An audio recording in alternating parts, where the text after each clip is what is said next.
ladies and gentlemen, welcome to Wine Talks. I'm Gilles Almeida, aka the Great Lebowski, and this is episode 4 where I'll be reviewing this bad boy right here, Leduc Vendage du 23 de 2019. I said it properly. I still remember French class from high school. Look how fancy I am. And today I'm going to talk a little bit about the region where this wine was made, about the winemaker himself, which would be in the Loire, and Antoine Fouan as well, who I had the chance to actually meet personally.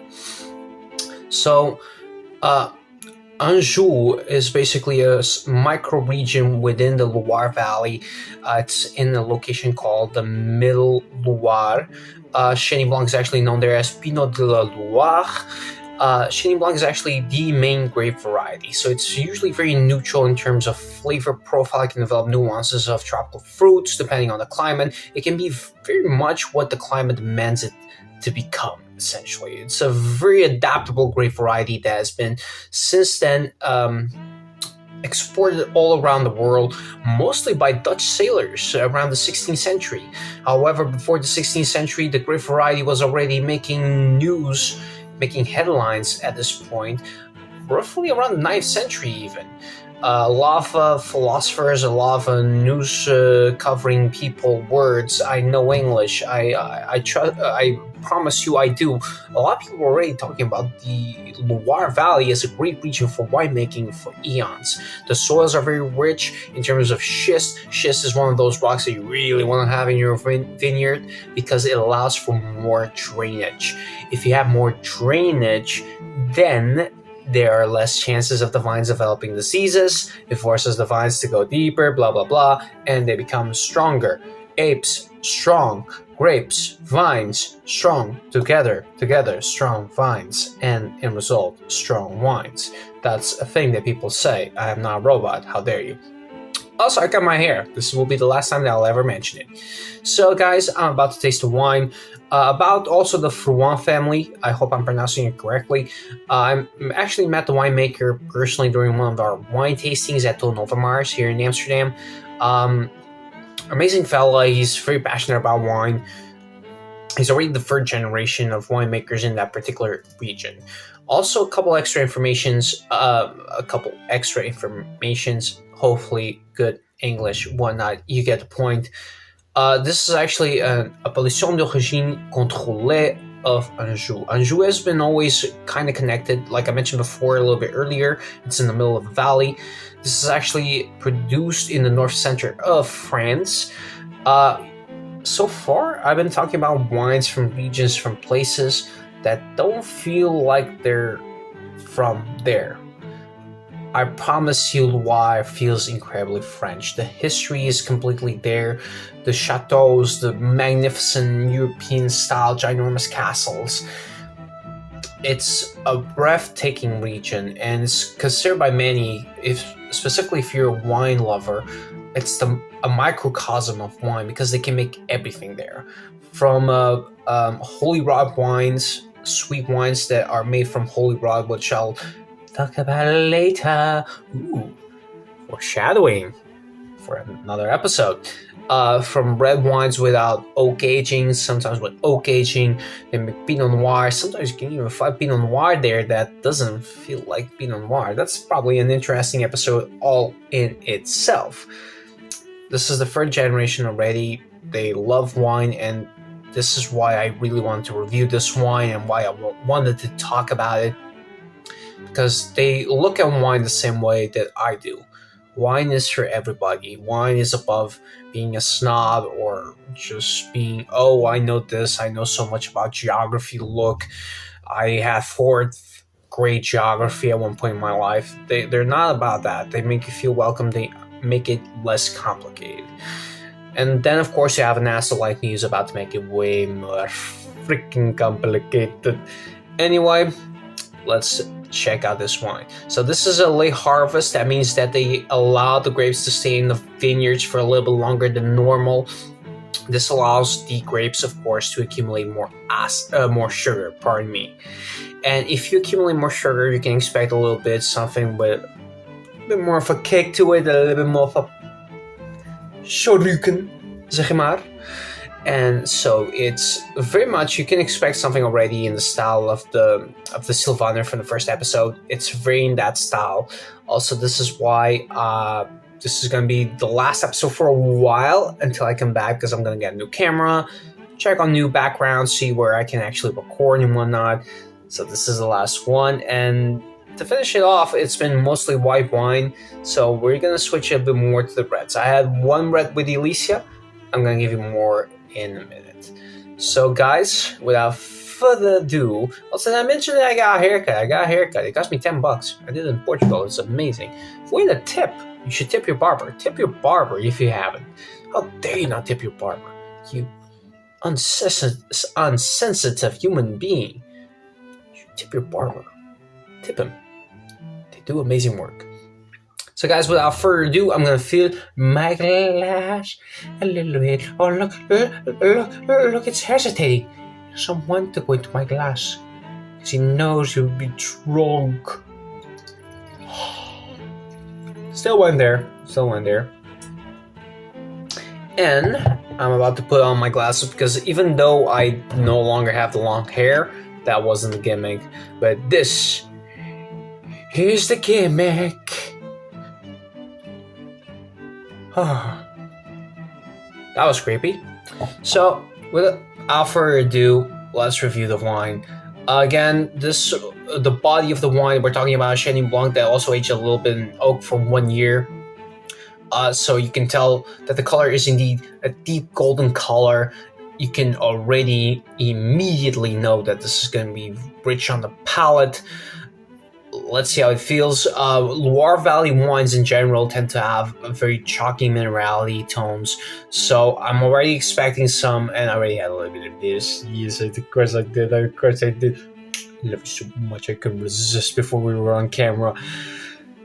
Just ignore me. Of course, there's going to be some slate in the palate, some wet rocks as well. That chalky minerality is definitely going to be there. Again, you can't escape it. The Loire, this is actually from a region, again, the Appellation d'origine contrôlée d'Anjou is also very much associated with Saumur, which is the village next to it. And they're always hand-to-hand with one another, and they're very Nordic in terms of climate and whatnot. So you can expect that because of these weather conditions, because of the terroir that they offer, there's going to be a little bit of slate, a little bit of maybe lemon, citrus fruit in the palate, maybe compensated with a little bit of vanilla. Let's find out. And I'm about to go.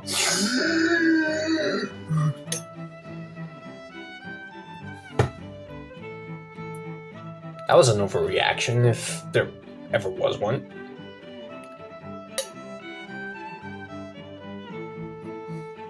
So that deep golden color already tells me that you should expect something richer in style. You can definitely tell a little bit of peach in the aroma, a little bit of tropical fruits, maybe a little bit of melon.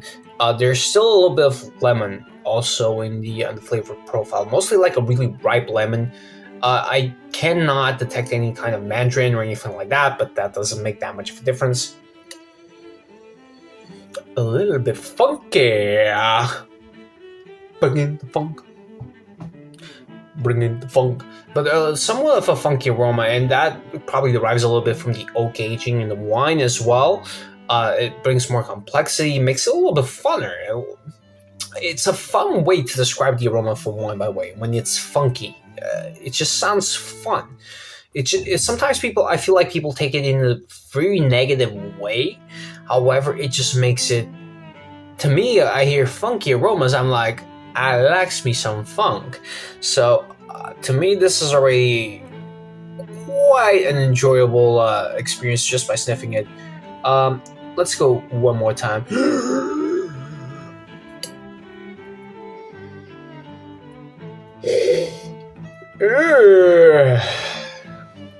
But essentially that, it's just very funky in the nose. A little bit of stone fruit as well. Let's taste it to see if I can detect everything that I smelled. Because I know that the wine actually did a little bit of oak. I cannot feel it. On the nose, it's very discreet. I believe it's probably a little bit there, and let's see how it feels on the mouth. Swirl it around one more time, give it a legit, an actual legit sniff. And let's go.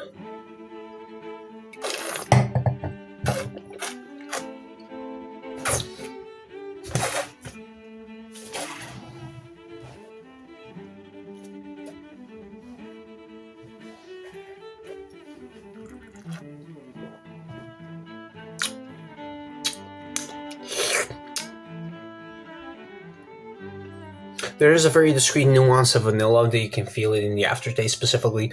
It allows it to. The acid components are amazing here. You just keep salivating all the way through.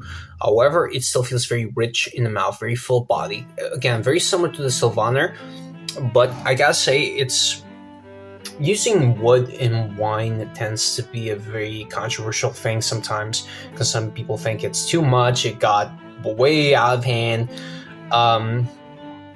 However, utilizing oak in wine has a purpose. It is salt and pepper. You do not want too much salt in your food. You don't want too much pepper. Pepper you can overdose a little bit, but it has to be.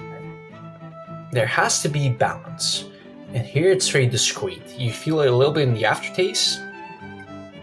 All the flavors that I felt in the beginning, they're absolutely there, but there's a little bit of a sprinkle. You know what I mean? And that's where real winemaking makes a difference. It doesn't have to be over the top. You don't have to go, oh, so much butter. No. Or, oh, so much vanilla. Also, no. Come on, man. Like, that's a bit too much. If you just have enough of one thing, you will always be happy. And I'm very happy with the amount that they used right here. I just feel a little touch of vanilla at the end. Obviously, you want to emphasize the terroir of the location. Usually, Loire tends to be one of those places where oak tends to be not overly exaggerated. They tend to use more steel vats in order to really allow the grape varieties to show their aromatic qualities.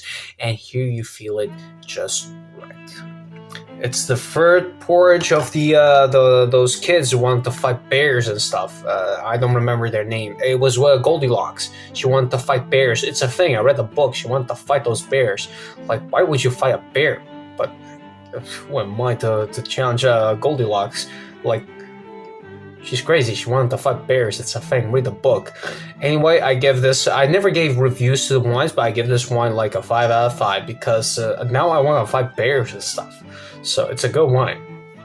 So with this, ladies and gentlemen, the Leduc Froment Vendage 23-2019. Again, I took French in high school. I wasn't that good at it, but echt een aanrader. Really good wine, I gotta say. So I hope you enjoyed the review. This will be the last episode. I think I mentioned already in the video. I hope that you all are doing good. All of my subscribers, which I love very much, all 15 of you, you legends. But this will be the last video for a while I try to figure stuff out. This has been a hobby and whatnot, and it's a hobby that I want to at least make it good. So I'm going to try and figure out what's the best way to film this, where the best location would possibly be. I definitely went over time. Again, I'm Southern European. We're never on time. Don't judge me. How dare you? How dare you judge me? But I'm going to try and figure out something a little bit better. Better camera, maybe. Better audio conditions, because this is very much just a patch to patch things up. English words. You know what I mean. So I hope you enjoy your evening. I hope you enjoy whatever you're drinking right now. Always remember, dry January is over. You can just go for it, man. Like, do it.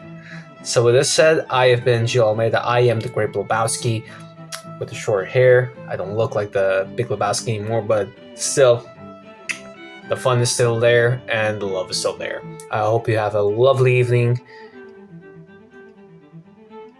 and enjoy your glass. Also, I forgot to say like, share, and subscribe. Do that, please. And pull out the corks and grab onto them wine glasses, which is also part of a gimmick. Have a good one, guys.